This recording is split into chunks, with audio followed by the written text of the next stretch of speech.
ನಮಸ್ತೆ ಟಿವಿ 20 ಕನ್ನಡ ವಾಹಿನಿಗೆ ಸ್ವಾಗತ. ಅಕ್ರಮವಾಗಿ ಗೋಮಾಂಸ ಸಾಗಿಸ್ತಾ ಇದ್ದ ವಾಹನವನ್ನ ಬೆನ್ನಟ್ಟಿದ ಬಜರಂಗ ದಳ ಕಾರ್ಯಕರ್ತರು ಆ ವಾಹನವನ್ನ ಹಿಡಿದಿರುವ ಘಟನೆ ಧಾರವಾಡದ ರಮ್ಯ ರೆಸಿಡೆನ್ಸಿ ಬಳಿ ಜರುಗಿದೆ. ಬೆಳಗಾವಿಯಿಂದ ಮಂಗಳೂರು ಕಡೆಗೆ ಅಕ್ರಮವಾಗಿ ಗೋಮಾಂಸವನ್ನ ಸಾಗಿಸಲಾಗ್ತಾ ಇತ್ತು. ಈ ಖಚಿತ ಮಾಹಿತಿ ಮೇರೆಗೆ ನರೇಂದ್ರ ಕ್ರಾಸ್ನಿಂದ ಮಹೀಂದ್ರ ಗೂಡ್ಸ್ ವಾಹನವನ್ನ ಬಜರಂಗ ದಳ ಕಾರ್ಯಕರ್ತರು ಬೆನ್ನಟ್ಟಿದ್ರು. ಈ ವೇಳೆ ಆ ಗೂಡ್ಸ್ ವಾಹನದ ಚಾಲಕ ಬಜರಂಗ ದಳ ಕಾರ್ಯಕರ್ತರಿದ್ದ ವಾಹನಕ್ಕೆ ತನ್ನ ವಾಹನ ಡಿಕ್ಕಿಪಡಿಸಿಕೊಂಡು ಮುಂದೆ ಹೋಗಿದ್ದಾನೆ. ಆದರೂ ಈ ವಾಹನ ಬಿಡದ ಬಜರಂಗ ದಳ ಕಾರ್ಯಕರ್ತರು ಮಾಂಸ ಸಾಗಿಸ್ತಾ ಇದ್ದ ವಾಹನ ಬೆನ್ನಟ್ಟಿ ಹೋಗಿದ್ದಾರೆ.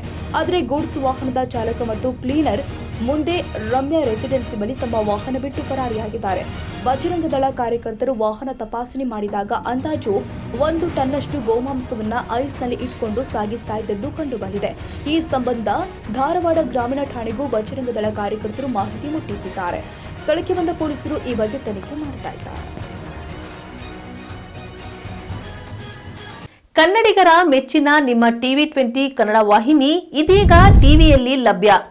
ಕರ್ನಾಟಕ ಮತ್ತು ದೇಶ ವಿದೇಶದ 360 ಡಿಗ್ರಿ ಸುದ್ದಿ ವಿವರವನ್ನ ಪಡೆಯುವುದಕ್ಕೆ ಟಿವಿ 20 ವಾಹಿನಿಯನ್ನು ಲೈಕ್ ಮಾಡಿ, ವಿಡಿಯೋಗಳನ್ನು ಶೇರ್ ಮಾಡಿ, ಕಮೆಂಟ್ ಮಾಡಿ, ಸಬ್ಸ್ಕ್ರೈಬ್ ಮಾಡಿ. HCN ಕೇಬಲ್ 842 ನಂಬರ್ನಲ್ಲಿ ಹುಕ್ಕೇರಿ ತಾಲೂಕು ಹಾಗೂ ಸಂಕೇಶ್ವರದ ಸುತ್ತಮುತ್ತಲಿನ ಹಳ್ಳಿಗಳಲ್ಲಿ ಲಭ್ಯ.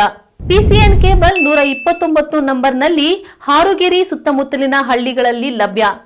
ರಾಯಬಾಗ್ ಡಿಜಿಟಲ್ ಚಾನೆಲ್ ಕೇಬಲ್ 80ನೇ ನಂಬರ್ನಲ್ಲಿ ರಾಯಬಾಗ ತಾಲೂಕಿನ ಸುತ್ತಮುತ್ತಲಿನ ಹಳ್ಳಿಗಳಲ್ಲಿ ಲಭ್ಯ. UDCN ಕೇಬಲ್ ನೆಟ್ವರ್ಕ್ ಉಗಾರ ಸುತ್ತಮುತ್ತಲಿನ ಹಳ್ಳಿಗಳಲ್ಲಿ ನಿಮ್ಮ ಟಿವಿ 20 ಕನ್ನಡ ವಾಹಿನಿಯೂ ಲಭ್ಯ.